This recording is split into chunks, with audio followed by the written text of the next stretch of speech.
13.8 billion years ago, something incredible occurred. The Big Bang. The moment when space and time were born. The beginning of the ever-expanding existence that we call the universe. Everything we can touch, feel, sense, measure, or detect is the universe. From the tiniest particles, to the largest galaxies, to the very existence of space, time, energy, and life. The beginning of the universe is the beginning of everything.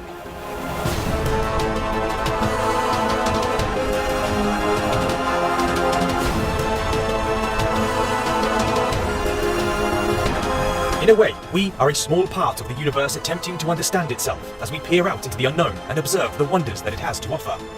We have been able to discover extraordinary things from Earth, but now we must leave our blue planet and explore the farthest reaches of the cosmos.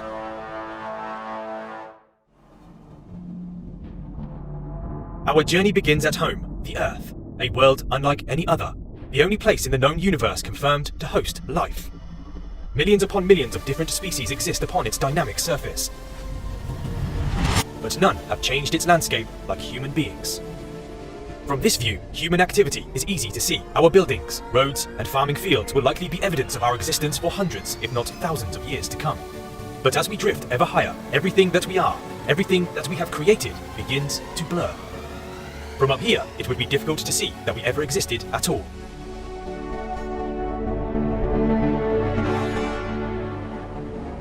Our entire history can be traced back to this single blue marble. It is the place where billions of people have lived and died, and where many more billions will be born. This is the world where it all started for us, the cradle of humanity.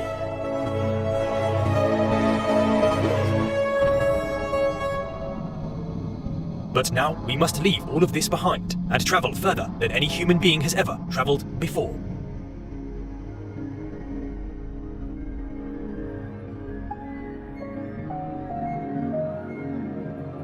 First, we will pass the Moon, our closest neighbour, and the only other place we have walked apart from Earth.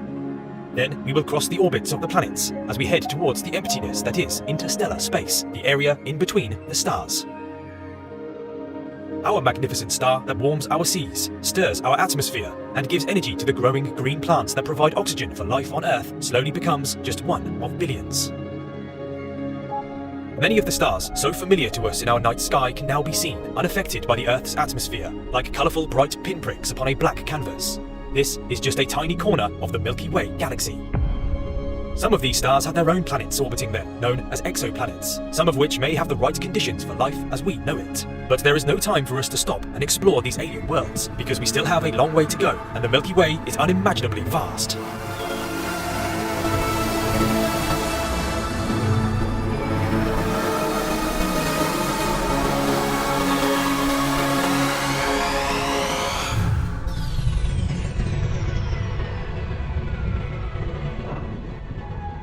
Enormous clouds of gas and dust, along with hundreds of billions of stars, planets, and moons, span an area 100,000 light-years across, and hiding deep within that bright bulge, at the very core of the galaxy, is a monster. A supermassive black hole. Now we can see the sheer scale of the galaxy that we call home, and although it is unimaginably large to us, it is only a droplet within an ocean of galaxies that exist throughout the observable universe. Each of these bright points is another galaxy sprawling with clouds of gas and dust, along with billions of stars and planets. Like the Milky Way, which is now just a faint dot in the distance, most of these galaxies conceal a supermassive black hole at their center, and some of them are even merging together in a dynamic cosmic dance of interacting gravity.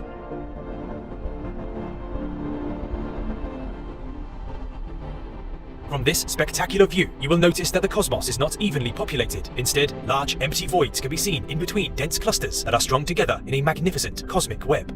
This is a small part of the observable universe, a single page from a 13.8 billion-year-old story spread out in front of our eyes.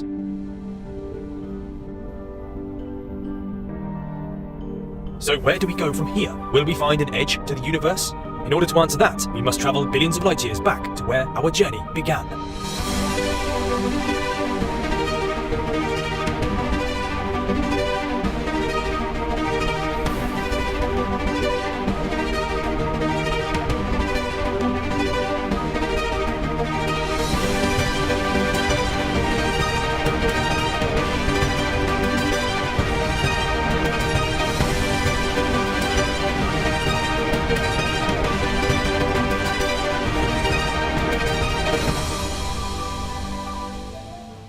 The reason we have come home is because as far as astronomers can tell, there is no edge to the universe.